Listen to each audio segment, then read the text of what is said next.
Hello, everyone. 大家好， Thank you all for coming and tuning in.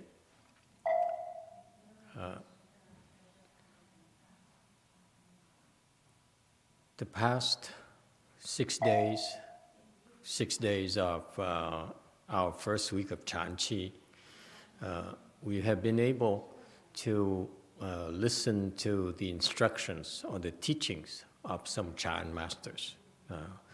The first night was we listened to the second generation of YongHua lineage here in the U.S. through Master Heng Lai. He's a specialist, so he claims, in Chan meditation. And then we moved on to Master LingYou's instructions that came from the Korean perspective. So tonight we're done with those two. We go back to our regular schedule, our regular content. That is to learn the teachings from the teachings of Master YongHua, my late Chinese YongHua, Chan patriarch.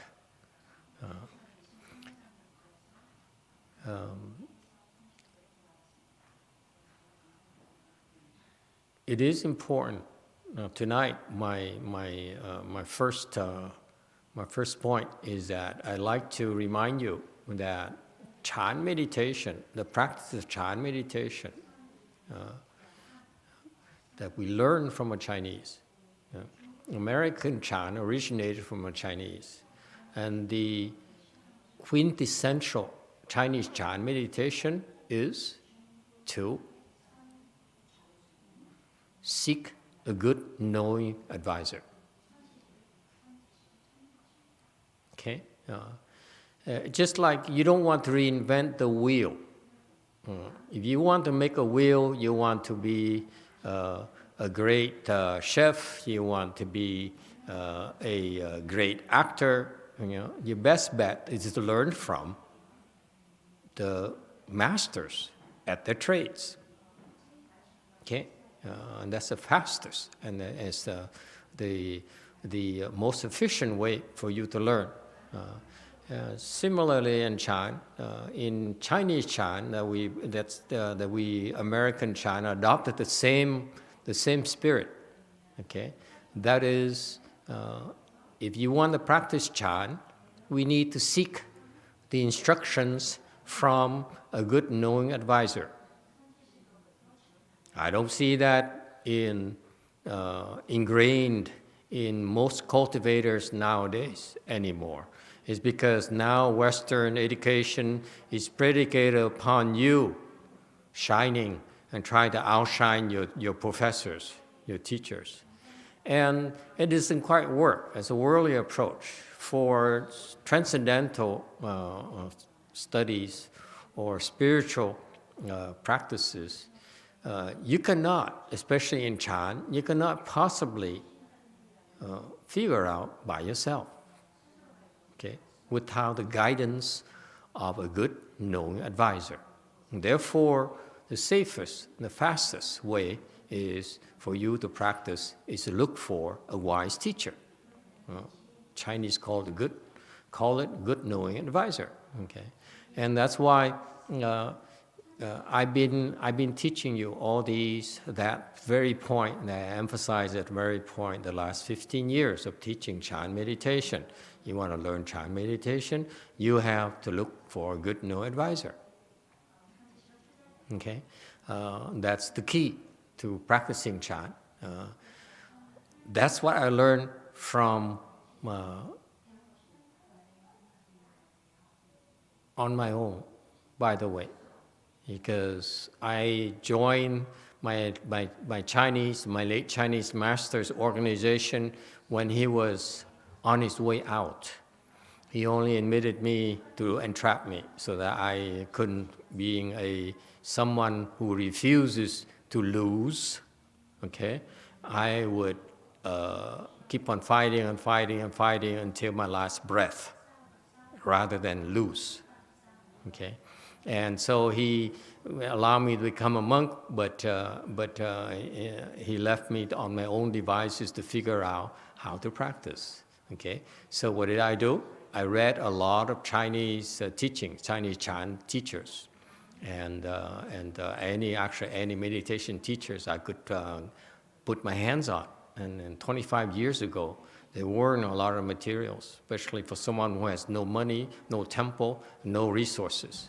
Okay, but the one thing I picked up from the Chinese masters is that you have to look for a good advisor, which something my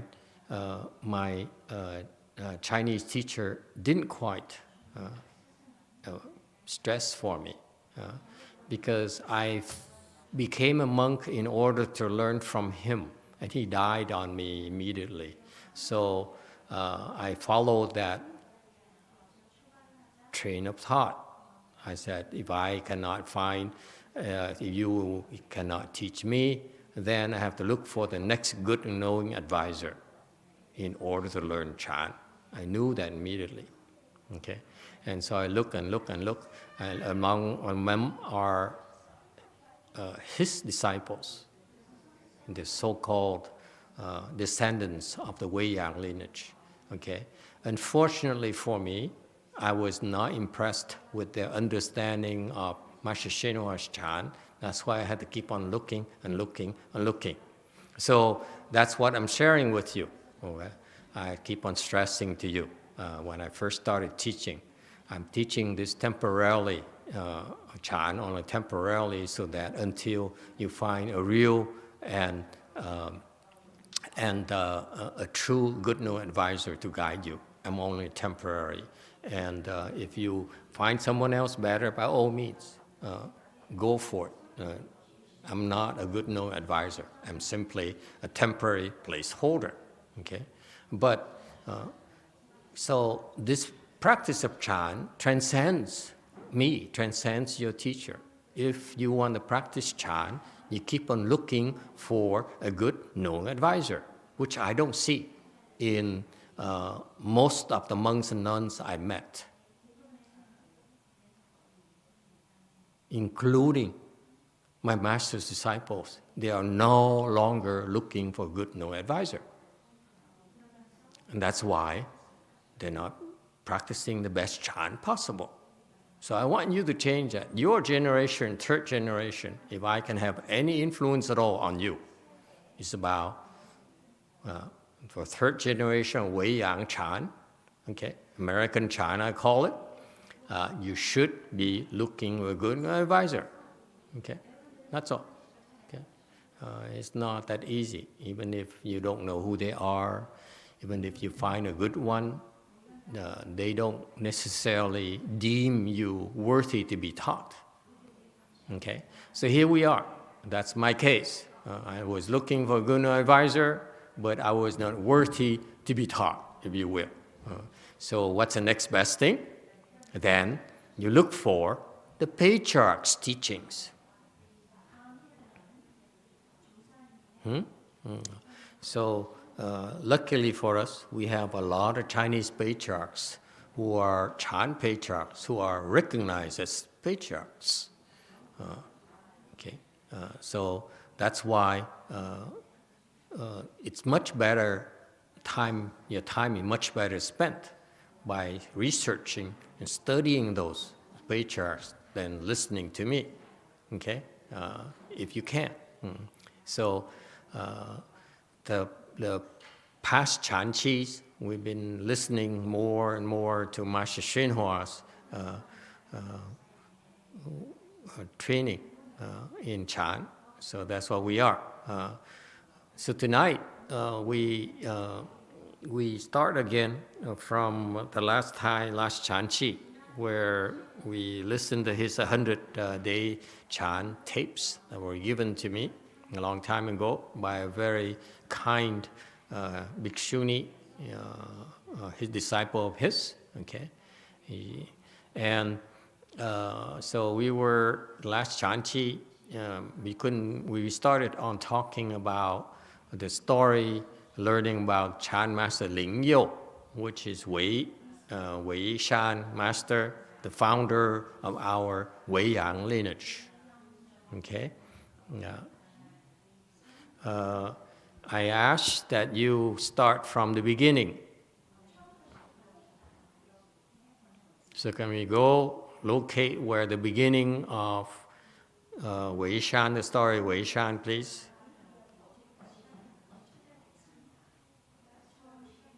It's not the beginning.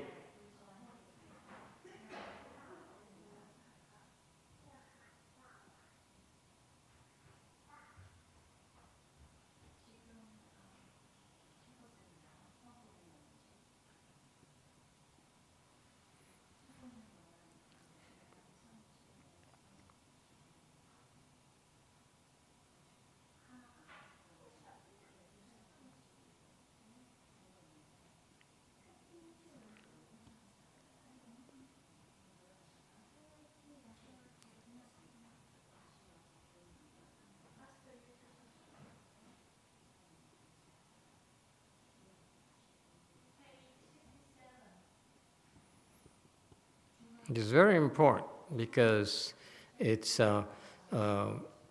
even, you notice it, even in the Buddhist scriptures, the Buddha spent time talking about his disciples as part of the Buddhist teachings, because you can learn a lot from these life stories of these outstanding individuals.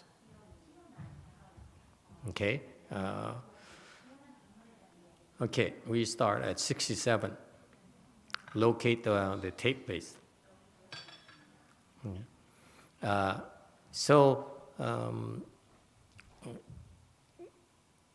These stories are very profound.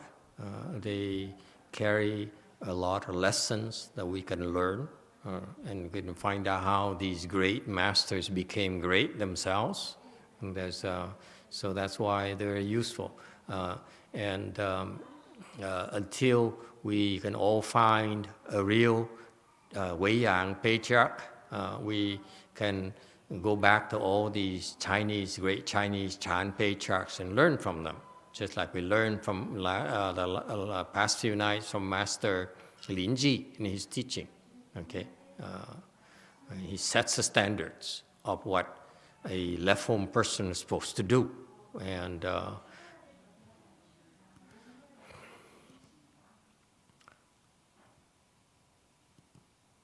all right. Have you found located the tape? Okay, let's play it. 要从这就是末法时代的人就是这样，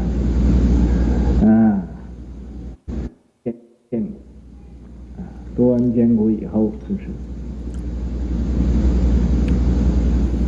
斗争艰苦。现在人与人都斗争，你不和他斗，他和你斗，看，这末法时代。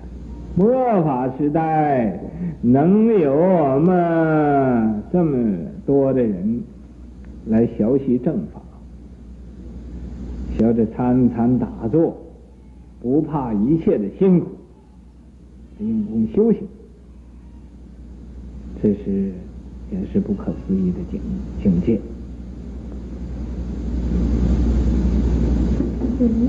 请问。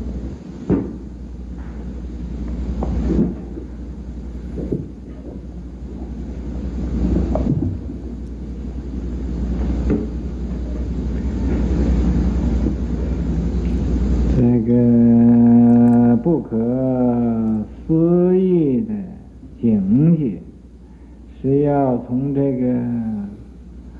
不可思议的痛苦中来的，所以我们现在打起精神来，和不可思议的痛苦来作战到底，一定要胜利。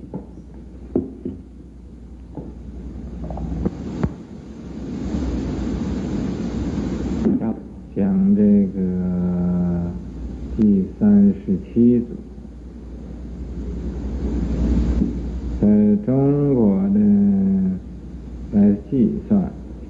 以施主。在咱们这个本宗来讲，就是维养宗的初祖LingYou禅师。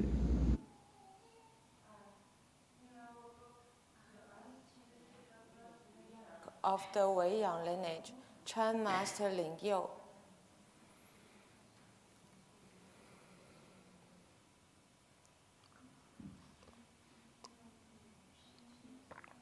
YouTube has a question. Go ahead, YouTube. This question is from Diego Alfonso. Should we cultivate with the 6 precepts and the teachings of the patriarchs until we are ready to find a good knowing advisor? You should try to find a good knowing advisor constantly. That's what I would do first. He can guide you on what's best to do. So what we're doing is, since all of us don't have a good knowing advisor, we follow the good knowing advisor's teaching the best way we can. And it turns out that the first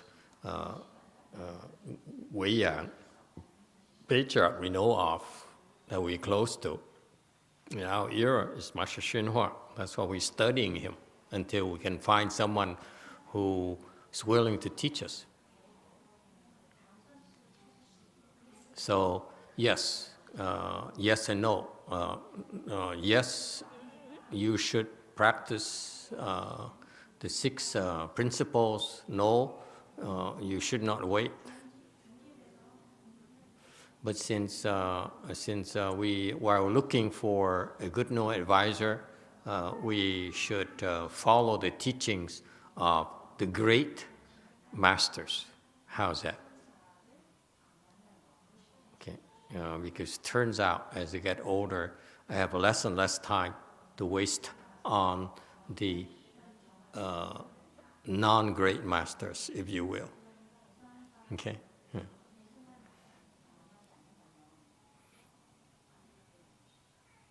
So until you find a live, good knowing advisor, a person who's willing to guide you and teach you, we should follow the 6 principles, the 6 guidelines of this great Chan master, which has worked.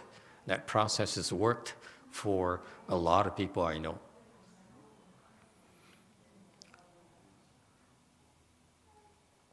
Go on.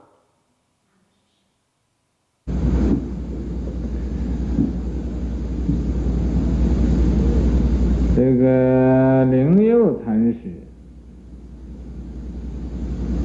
他生来呀就与人不同。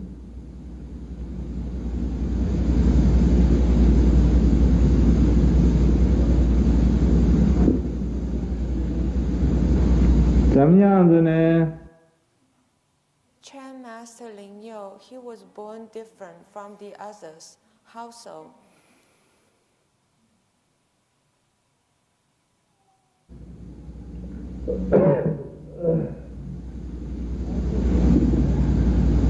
他做小孩子玩耍的时候，他呀做这个拜佛的游戏，带着一班小孩子来拜佛。 When he was playing as a kid, he played this bowing to the Buddha game. Led a group of little kids to bow to the Buddha. So you see right there, what Master YongHua means by that is that at a very early age, you could observe that this person, this boy here, has special characteristics. It does things that are very unusual, not the regular kind of kids, the kind that the regular kids would do. What does he do? He bows to the Buddha as a game. Okay, what is meant by that is that bowing to the Buddha, if you understand Mahayana at all, practices at all. Bowing Buddha is one of the most important practices in Buddhism, and it's the first door for beginners. For example, in our where when I first became a left form person, I was told that I was supposed to bow 10,000 times. So in the morning I bow an hour, in the afternoon I was supposed to bow an hour. Okay, and because bowing generates a lot of blessings for you. So as a kid, Master LingYou already was generating a lot of blessings for himself. You know, any kids who would play by bowing to the Buddhas? I don't know any kids like that. Okay, and not only that, he also led the other kids to bow to the Buddhas. Okay, so you show that this kid here has leadership skills already. Instinctively, he could lead the other kids already to do good things. So his blessings are even more multiplied by leading the other kids to do the right things, the good things. Continue. So right there is a very unusual kid.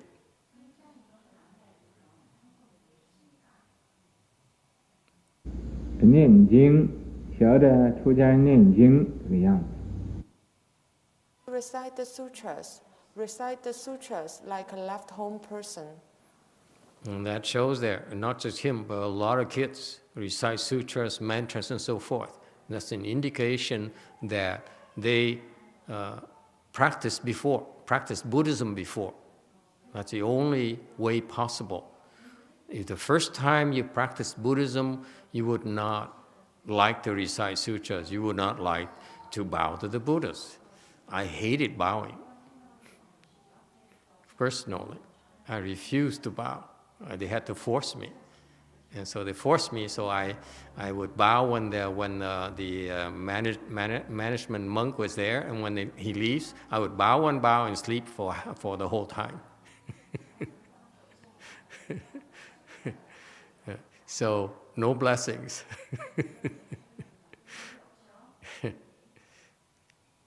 Go on.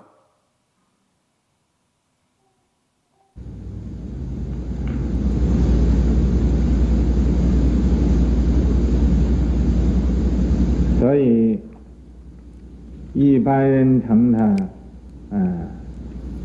这他叫小和尚，这时候还没出家呢，小和尚。因为 So people called him the little monk. He hadn't lived the home life yet. Little monk, little monk. 一天呢，他就在那个前边院子里边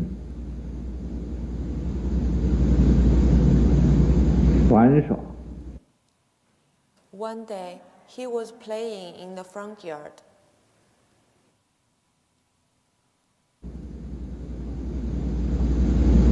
就在那儿造庙，拜佛啊，什么这样。这时候在虚空里边呢，就现出锐气祥云。He built a temple, bowed to the Buddha there, like this. At that time, in the empty space, appeared propitious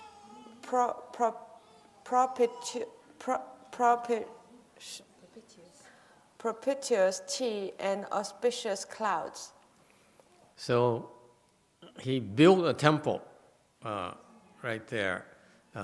Building a temple generates a lot of blessings. And that's the Chinese wisdom. The Asians, when they have the chance, they have money, they would sponsor building temples or assisting in building temples. Because that generates a lot of blessings. You build temples where people can come and practice and bow to the Buddhas, then you get part of their blessings. Okay, you help people practice, give them a chance to practice like that. You yourself get a lot of blessing. You yourself will get a lot of blessings to practice eventually. Okay, so he built a temple, mock-up temple to bow to the Buddha, and the heavenly beings were impressed. So they manifested auspicious things, clouds and cheese and light and so forth. Okay, you see right there, this boy here is no ordinary boy. His simple act of playing generates a heavenly response, some spiritual responses.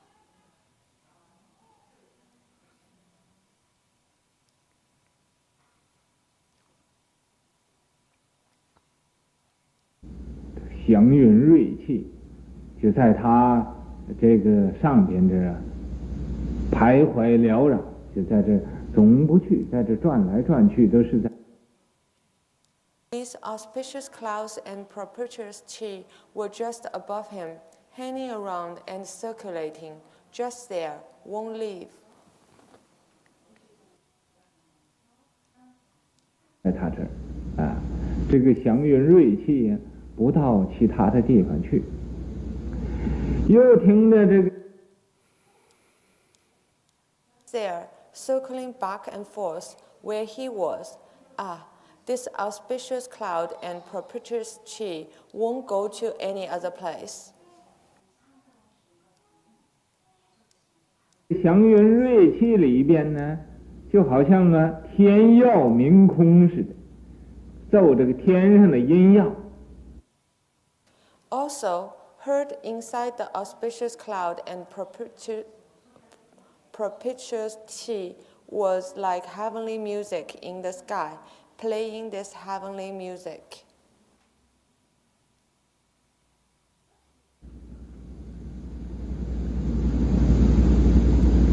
在虚空里头奏音耀，这样，又好像看见有这个佛的真身呢。Empty space, playing music as such. It was also like seeing this Buddha's true body.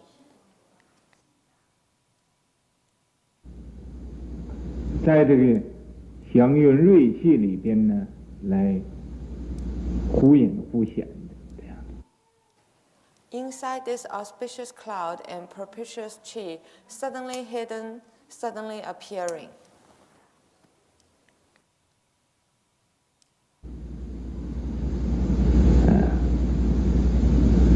好像那个陈兴国，他有一天在菲斯诺那，他看见观音菩萨啊。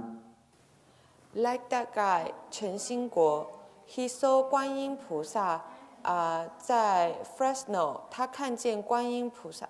I'm sorry. Like that guy, Chen Xingguo, he saw 观音 Bodhisattva in Fresno one day. 他回去拿照相机，想到那照个相的时候，没有了。He went back to get a camera, wanting to take a photo there, but it was gone.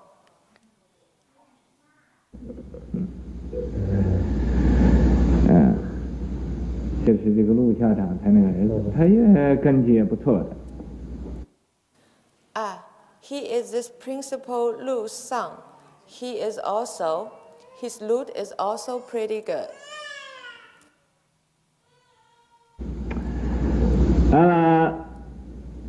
这时候不单他一个人看见，就有很多的这个男男女女、老老少少的这个人呢，都看见呢这种情形了。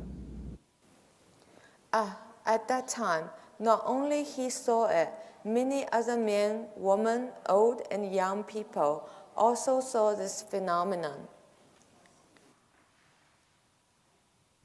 这个祥云瑞气在空中这么不散。This auspicious cloud and propitious chi did not dissipate in the sky.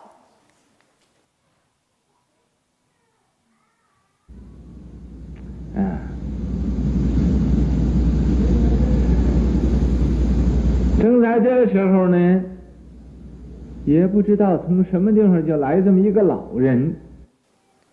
Exactly at that time, from nowhere, it came an old man. 这个老人呢，看那个样子啊，就是从山上下来的。这个老人，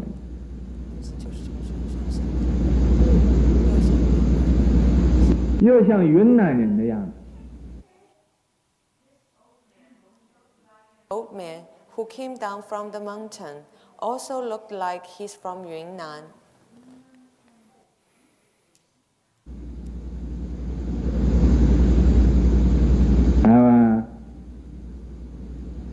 他就说了，他说呀，哦，这是啊，十方的诸佛呀，众圣啊，在这个地。 Then he said, "Oh, all Buddhas and sages from the 10 directions." 现这个祥云瑞气这种灵异的境界啊。 说这个小孩子啊，这就是佛的真正的儿子。 Manifesting the spiritual state of auspicious cloud and propitious chi, said that this little kid is the true son of the Buddha. Okay, so that's in the Buddhist teachings. You are only called a true son of the Buddha. Is when you become enlightened and you become a bodhisattva, then you become a true son of the Buddha. Until then, if you cultivate, you are like an arhat. You are a fake son of the Buddha, if you will. Okay, you're not quite qualified yet to be a true successor to the Buddha. True representative of the Buddha. Okay,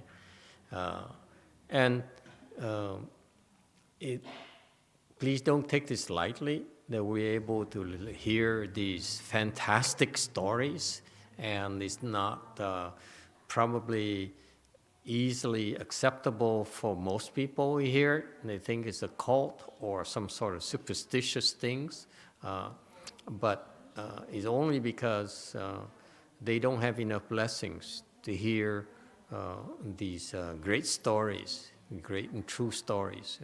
So when you listen to the Dharma, when you listen to things, when you hear things, it's very important to, understandably, you question the validity of the statements, of the stories. But you can rest assured that this is a story that's spoken by from the mouth of a great bodhisattva, so whatever he says can be believed. And he said all those things, it's because his disciples back then had the sincerity, had passed the test, so they deserved to hear these stories, just like we deserve tonight to hear the story because of our sincerity. Don't think that this is spoken arbitrarily. It's spoken for our benefit. Similarly, the propitious cheese and auspicious clouds manifest is because from the sincerity of these kids. And that's why these manifestations appear. And even an old man who showed up and says, this kid is very special. He showed up, it's not because for any other reason than to reaffirm the faith of the faithful. Okay? So it's not easy to be able to hear these fantastic stories. Okay, it takes a lot of blessings because usually people don't talk about this for fear that you don't believe and you will slander these stories. Okay, and when you do that,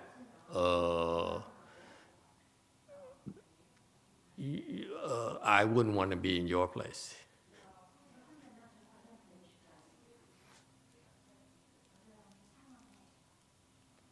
Go on.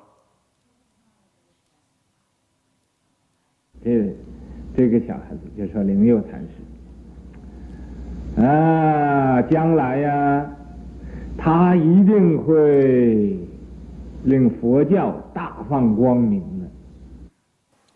This little kid, Chan Master LingYou, in the future, he will for sure make Buddhism emit great light.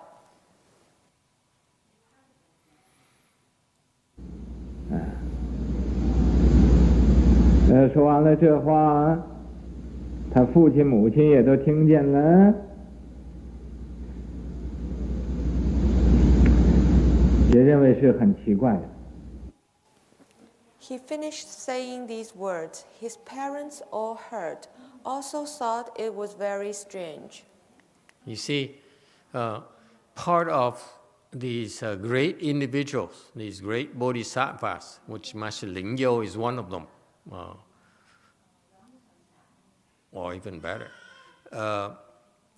These bodhisattvas, they don't come by themselves. They come with retinues, they come with support, they come with a network of support. Okay, so that's why these old men manifested these auspicious things as part of the auspicious manifestations. The old man appeared from nowhere, and then he made a prediction. What for? In order to eliminate misgivings from Master LingYou's parents.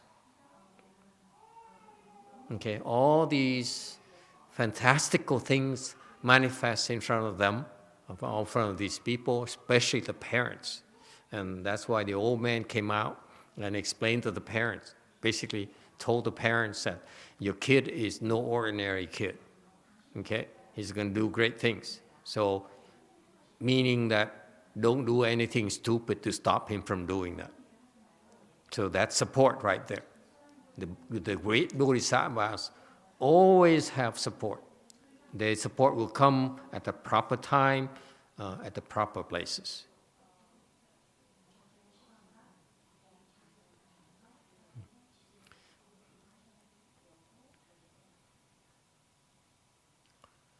As you hear these stories, think back at the story of your life. Have you seen any such auspicious things in your life? If you have, then you're a great bodhisattva.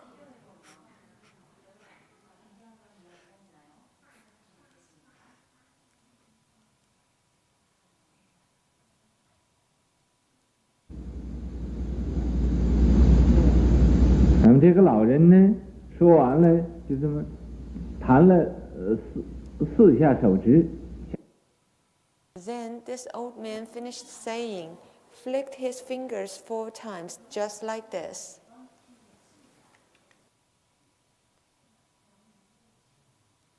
让这个祥运瑞气啊，这个老人也没有了。Towards the auspicious cloud and propitious chi, then this old man was also gone.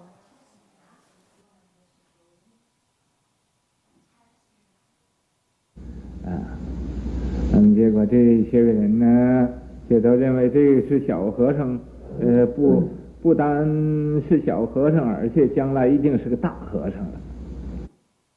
So these people all believe this little monk is not simply a little monk, but in the future will sure become a great monk. It's just not just these people.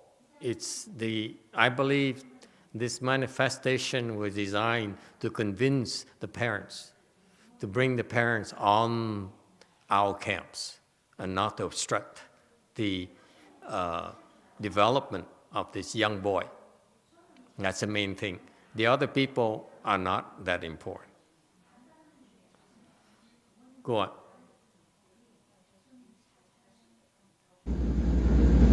于是乎，他就也不干旁的了，在这个大约16、17岁的时候，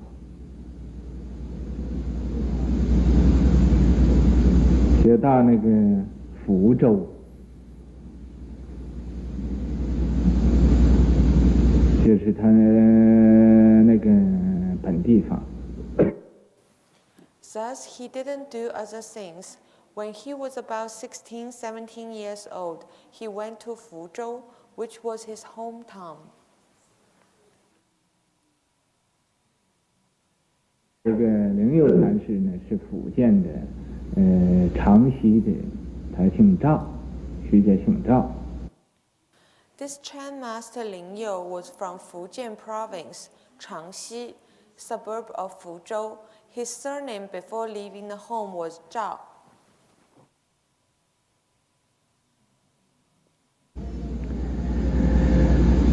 他那地方就拜有一个法恒律师和师傅，在那儿就行苦行。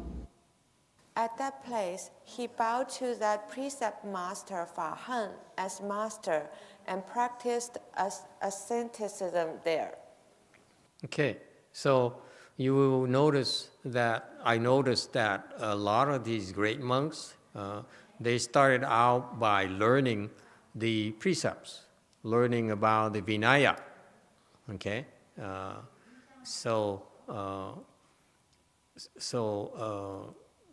that's what he did.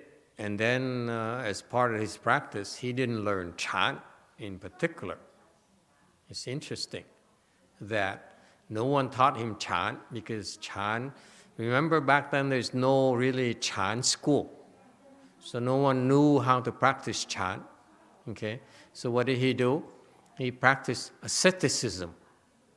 Okay, meaning there's the Buddhist practices where there's 12, 13 ascetic practices where that the Buddha says if you practice these ascetic practices, the Buddhism will still prosper and will still exist in the world. Okay, so he's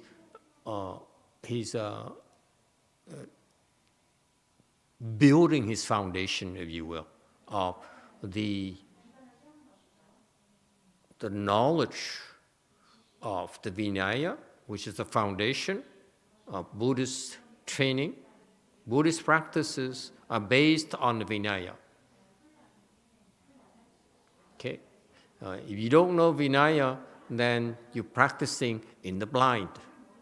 For us professionals, that's why it's funny, because when I first started, I knew nothing, but I only knew that I had to go study Vinaya, because look around my environment, I said, no one really understands Vinaya, and how can Buddhism possibly prosper and become stronger without the foundation of Vinaya? Okay, so that's to give you a comparison between Master LingYou and the old Chinese masters, great Chinese masters, like many of them, the majority of them would start by learning about the Vinaya. It's fascinating to me. Okay, and we, in this Dharma ending age, don't get to learn about it anymore. It's no longer available to us, especially in the US. Okay? So my late Chinese master, Master YongHua, knew that. That's why he provided a special pathway for us to receive training without with knowing only enough about Vinaya for his disciples to become enlightened. Okay? Well, that's a rather narrow path. In the future, we need, in Mahayana, we also need to have our own Vinaya masters in the US, in the world. Okay? And I mean Mahayana Vinaya, not Hinayana Vinaya. These Mahayana Vinaya, what I meant by that is the teacher who teaches Vinaya has to be enlightened for that person to penetrate the Vinaya. If you're not enlightened, you will not be able to understand the Vinaya, no matter how long you read it, no matter how often you read it. All right? So, project for your generation. Okay? Maybe third generation, fourth generation. We have to have enlightened Vinaya masters who specialize in teaching Vinaya only. If you have the ambition to make Mahayana prosper in the West, in the Dharma ending age, we have to have the Vinaya. Okay? It's not as hard you think. It's much harder to find the geniuses to navigate, to create that pathway for you to become enlightened. After you become enlightened, you can pick up the Vinaya that easily. It's a matter of reading and spending the time to read and to research. That's it. Whereas typically the Hinayana, like these people, they learn Vinaya first, and then it's just words. So it's like reading a book. Okay? They're just words. Buddhism are not words. Buddhism is wisdom. Those words mean something to you. That's called Buddhism, that others cannot see, cannot understand. You understand. Okay? So, please keep that in mind. And I'm probably too old for me to do that, but in your generation, third and fourth generation, you should, some of you, I hope, will bring forth the resolve to become enlightened first and then become a specialist in Vinaya. Okay? If you do it like that, Mahayana will really prosper in the West. And we need it. Okay? And if that's what you third generation people are willing to do, then I will try to support you for whatever you need. Continue, please. 他所行的苦行，每一天是勤劳功苦做，他不怕工作多。The asceticism he practiced was to diligently do hard work every day. He was not afraid of too much work. 他做的这工作总比其他的沙弥啊、比丘啊做加倍、双倍的。The work he did was always double or multiple what other novices and bhikkhus did. And that's a form of Chan practice. This is the secret.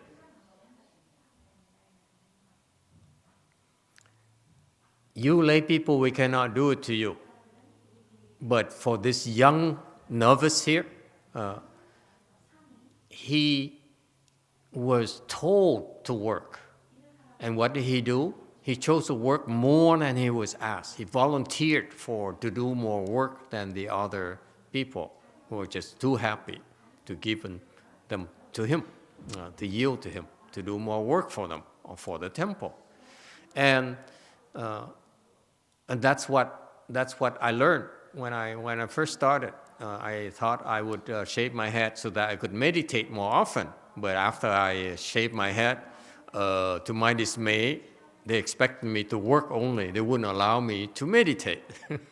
That really pissed me off in no end. I said, you guys are so unimpressive, and yet you don't allow me to meditate. I was extremely unhappy. Okay. But I didn't know that after a year of working and not being able to meditate, except when I would steal half an hour, 2 hours here and there to meditate, because I love to meditate. And I realized after a year of not practicing any real meditation, not receiving any real meditation training, actually my skill improved.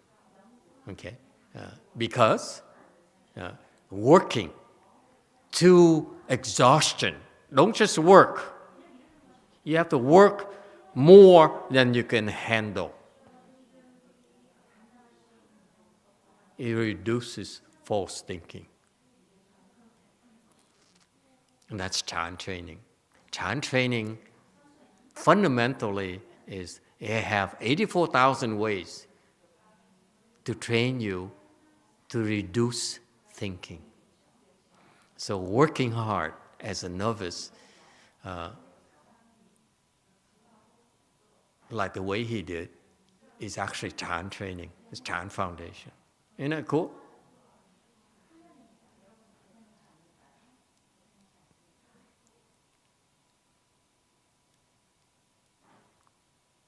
So this is why this great monk here eventually became a Chan master, because then he has a chance to practice Chan more full-time and so forth. And he looked back and said, oh wow, actually the circumstances forced me to follow that route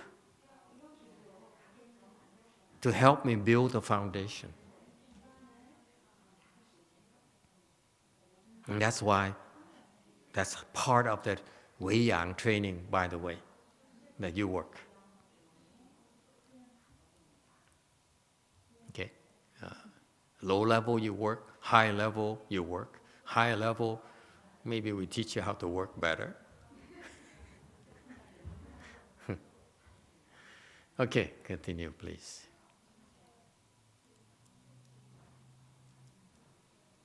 甚至于啊，他一个人做的工作，其他3个人都不能做他那么多的工作。就在这儿啊，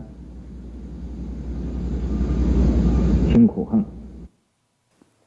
Even the work he did by himself, 3 people cannot do as much as him. Thus he practiced asceticism there. He never complained. 而且呢，他 My disciples, when they all of them complained to me, this is too much work. No wonder they're not enlightened. Go on. 行了3、4年苦行，他就落法出家了。 After 2 years of practicing asceticism, he shaved his hair and left the home life. Okay, YouTube has a question. Go ahead, YouTube. Tiango asks, Master, what level of enlightenment is required for a Mahayana Vinaya master? Is 4th-stage Arhat good enough? No. Sorry, 4th-stage Arhat still has no real wisdom.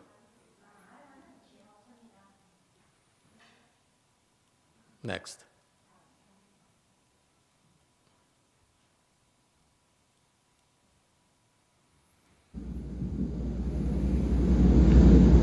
出家之后，他20岁落法出家。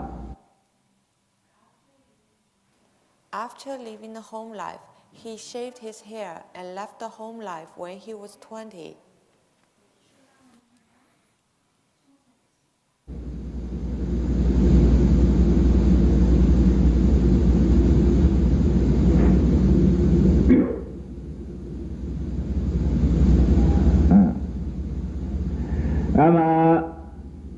$23岁，他去受的戒。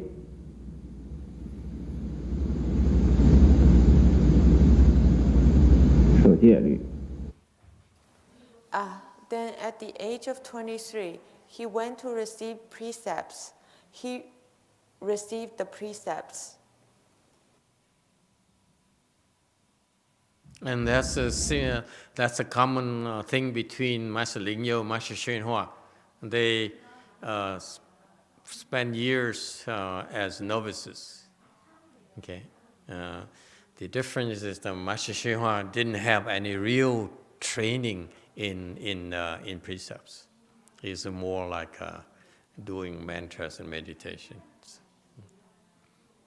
So that's why, in my humble opinion, Master LingYou's foundation is much stronger than Master YongHua. He will show in his teachings. He'll be able to handle more types of disciples. He can carry a heavier load, if you will. If you have the right foundation, you can build much higher. You can carry much heavier load on top of you. Okay, continue, please.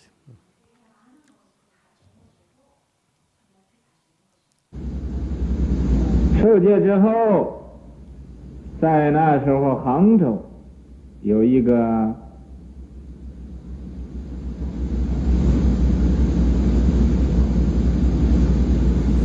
大善知识。After receiving the precepts, at that time there was a great good-knowing advisor in Hangzhou.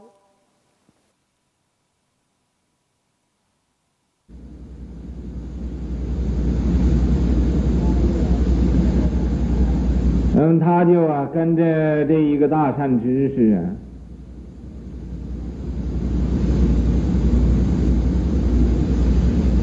学这个戒律。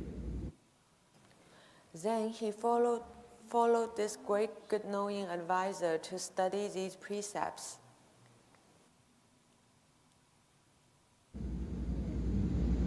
学戒律以后，他就想到天台山果清寺去修行。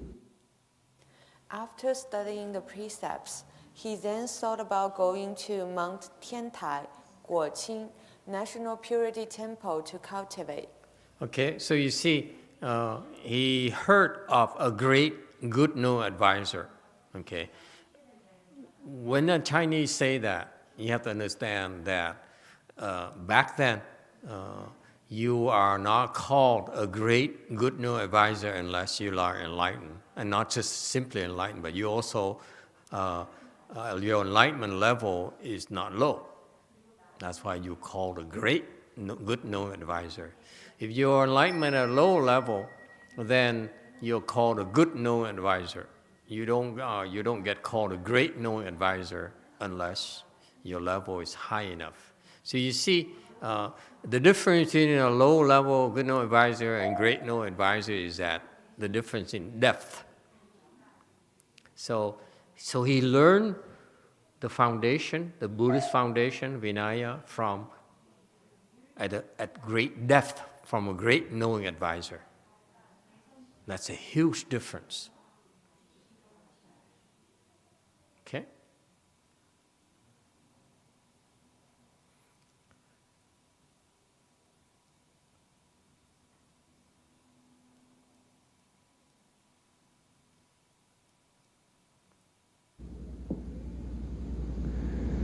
走到半路上，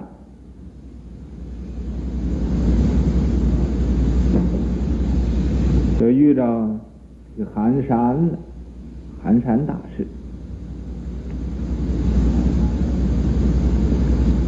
这寒山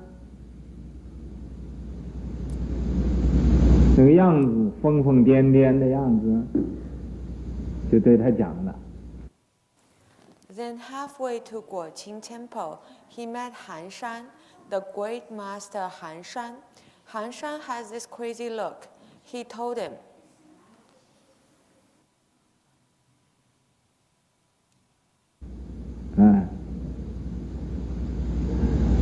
所谓千山山万山，玉坛在指。 He said, passing numerous mountains and rivers, stop once you encounter the deep pond. So, more help. So, the formation has been done, the foundation has been built. Now, he's looking for a place to cultivate, acquire cultivation skills, not simply knowledge anymore. Vinaya is knowledge. Okay? Now he needs to acquire skills. And in the process of going to places of cultivation, okay, meaning that you learn a lesson here, you want to cultivate, you have to go to the proper place where you can cultivate. You can't cultivate just anywhere. It's not possible to cultivate just anywhere.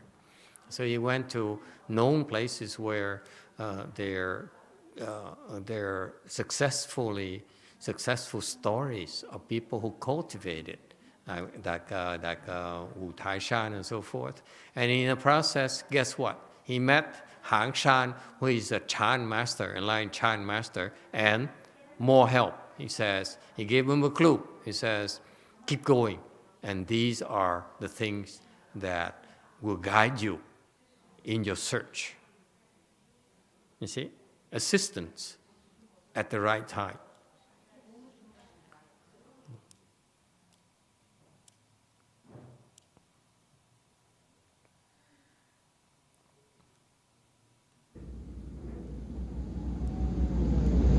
"得无家宝，丈婿诸子。 You will attain priceless treasure, assist and comfort all beings. Meaning in the future, you will learn priceless what is treasure. What is treasure for monks?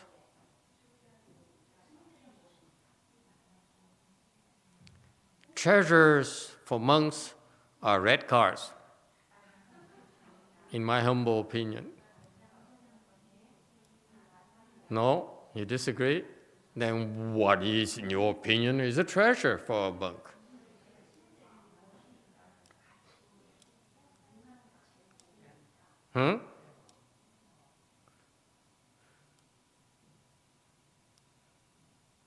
Treasures for monks are Dharma doors. What are you going to practice? Because you want to become enlightened, you need to have a method of practice. And these treasures are priceless because these Dharma doors that he will attain will help him become enlightened. Okay? Not just enlightened, they're priceless because he's going to reach high level enlightenment. Okay?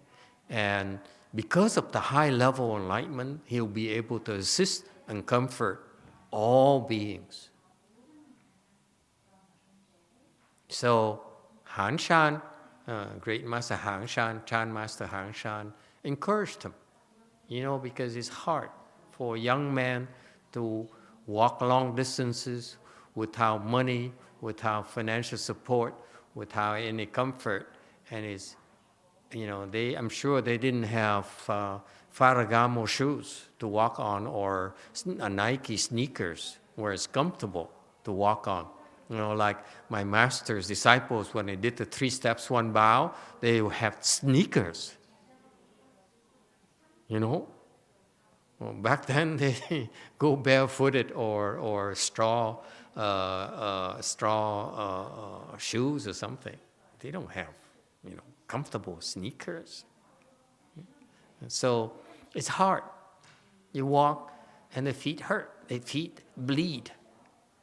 And you're hungry, and you're cold, and it rains, and it snows. And you don't know where you're going.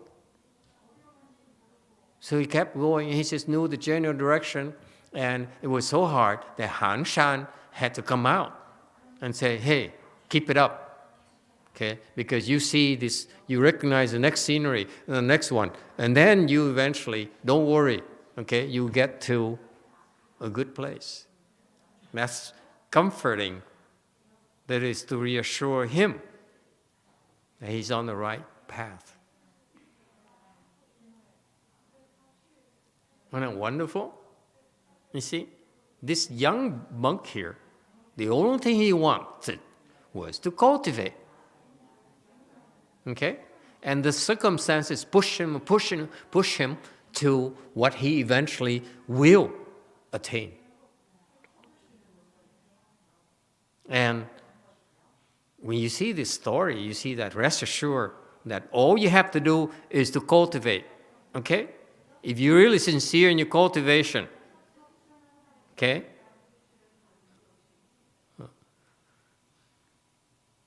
Eventually, you'll get assistance to make sure that you rise. Because if you're sincere, okay, your good knowing advisor has a whole network of supporters and teachers who will assist you as well. So that's why you should be feel very blessed that we under the umbrella of this great monk here called LingYou. Yes, he's dead a long time ago, but we practice his Dharma. We follow his Chan school way of training. Okay? You can rest assured he's looking from above in the heavens, I think, as the Catholics would say it, looking down kindly upon us, say, there is that little thing, you know. I watch over you, without which we cannot make it, I assure you. Your karmic obstructions will stop you dead in your tracks. So that's why these great good know advisors and their assistants and their teachers, you need to guide us, we need to help us. Okay? So this is an entire network of support. Don't think that you're alone and that the demons are everywhere, the ghosts are everywhere. Yes, they are there. But you also have on our side a lot of support, a lot of firepower. Okay? And if you're sincere, at the right times, it will be given to you. You will get reassurance. You get encouragement. You get help. You get protection.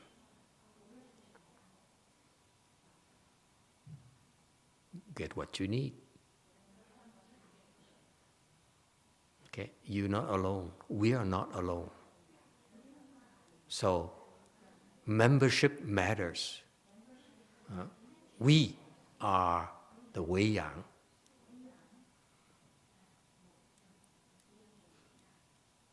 Club.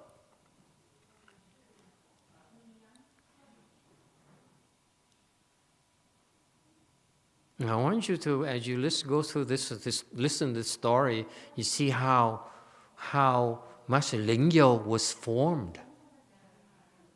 And those are the conditions that enabled him to become a great Chan master, one of the greatest Chan masters in the history of Chinese Chan Buddhism. Okay? In my humble estimation, later he had a disciple, kind of Yang Shan master, and I don't know where the levels are, they're way higher than mine, but I feel that Wei Shan is still higher than Yang Shan. That's how high Wei Shan is. Okay? And so the Yang Shan realized that, later he realized, wow, this kind of training that my teacher put me through, even after I became enlightened,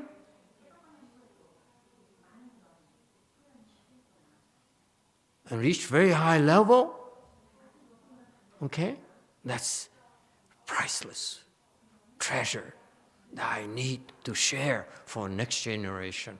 I want to call it YongHua.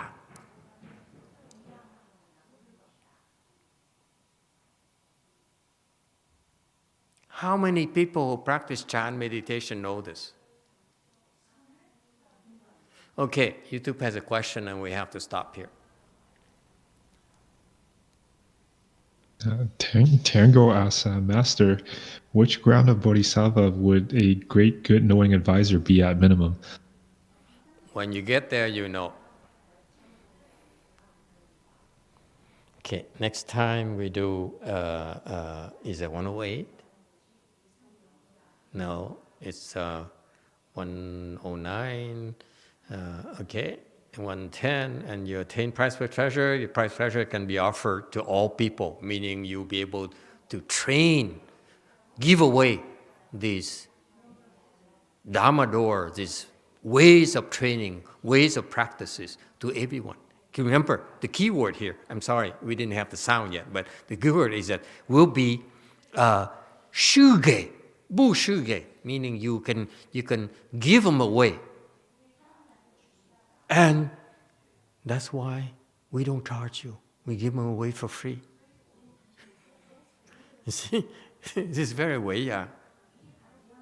We don't charge. They give away these treasures.